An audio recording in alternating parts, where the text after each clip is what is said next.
យន្តខ្ញុំចាំថាពីមុនត្រចៀកអ្នកគ្មានប្រជ្រុយទេហេតុអ្វីមានប្រជ្រុយមួយគ្រាប់បន្ថែមនោះប្រកាសជាអ្នកមើលមិនច្បាស់ទេ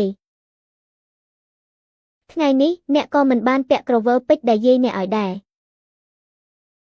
ស្ត្រីតើក្រវិលច្រើនពិតជាត្រូវតែងតែបដូរពាក់ហើយតើតាវលូ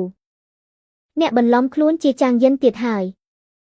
តាវលូអ្នកបន្លំខ្លួនជាចាំងយិនទៀតហើយ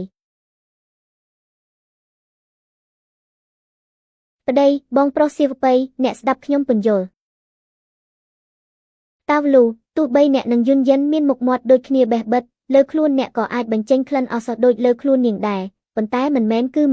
អ្នកធ្វើត្រាប់តាមទៀតក៏គ្រាន់តែជាការត្រាប់តាមខុសរបៀបប៉ុណ្ណោះហួបៃសិនអ្នកកុំមិនស្គាល់ល្អខ្ញុំនឹងចាំងយិនខុសគ្នាត្រង់ណាខ្ញុំតាវលូគឺជាតារាសង្គមល្បីឈ្មោះនៅទីក្រុងយន្តនាងចាំងយិនគ្រាន់តែជាក្មេងស្រីព្រៃផ្សៃមកពីជនបទចាំសិន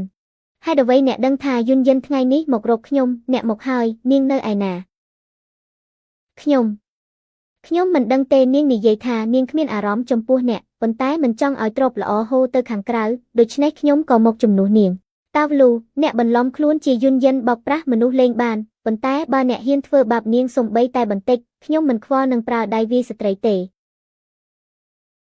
ហួរណាន់ឆេងអ្នកឈួតហើយគាត់មិនមែនស្លាប់ទេដឹងឥឡូវស្ដាយក្រោយហើយមិនទាន់ពេលទេ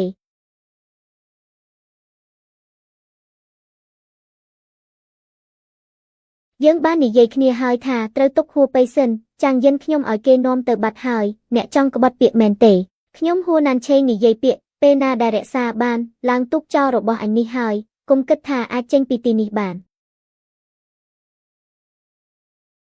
ហួបៃសិនត្រូវតែស្លាប់នៅទីនេះគ្មានកាមេរ៉ាសុវត្ថិភាពទេបើអ្នកមិនចង់ស្លាប់គួរតែដឹងថាត្រូវធ្វើយ៉ាងម៉េចមកជួយផងបងប្រុសសៀវប៉ីកាត់អីហើយកញ្ញាចាង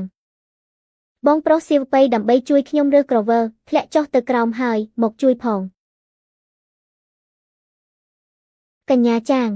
អ្នកកុំបារម្ភពេកគ្រូពេទ្យនិយាយថាសញ្ញាជីវិតរបស់លោកប្រធាននៅតែមានគួរតែពេលធ្លាក់ពីភ្នំក្បាលខាងក្រោយបុកនឹងថ្មគ្រាន់តែសន្លប់បណ្ដោះអាសន្នអាហាមែនហើយប្រកាស